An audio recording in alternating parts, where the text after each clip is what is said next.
Yes, I'm really happy that Senator Tammy Duckworth mentioned that she visited Erbil. She gave Kurdistan as an example for the rest of Iraq, which was excellent. She also described Erbil as modern and cosmopolitan. She also praised some of the progress in Baghdad, that some of the T-walls have been removed, that there is commercial life again in Baghdad.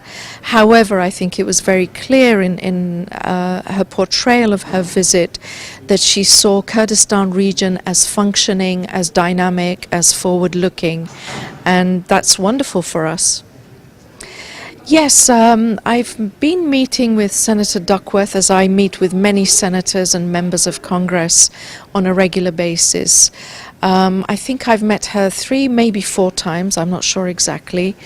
I met her before she was on the armed services, so she was a new senator, and I met her and I thanked her for her service in Iraq, and I told her how admiring we are of people like her who made sacrifices in Iraq for liberating our people. And don't forget, she was wounded in 2004, so very early on in the liberation of Iraq.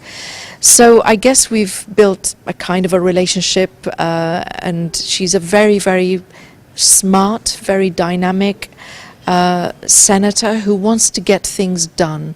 So I think that's one of many reasons why I admire her. Of course, I also admire her for being a woman in public service. We were very happy that she led this bipartisan delegation to Kurdistan and Baghdad, because I think it's very important that senators like her take a leadership role, encourage other senators and members of Congress to take these kinds of trips. Now that she's on the Armed Services Committee, her role is even more important than it was a couple of years ago. I think Senator Duckworth was very clear in setting out all the challenges that Baghdad faces, the re-emergence of ISIS. Well, they never really went away, I should just say, the continuation of ISIS, but in a different guise.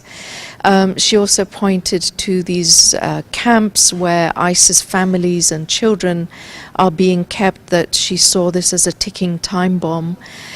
She talked about the issue of electricity and so on in the south, and the possibility of protests in the summer. She talked about all these various problems, and honestly, these are huge challenges for any government.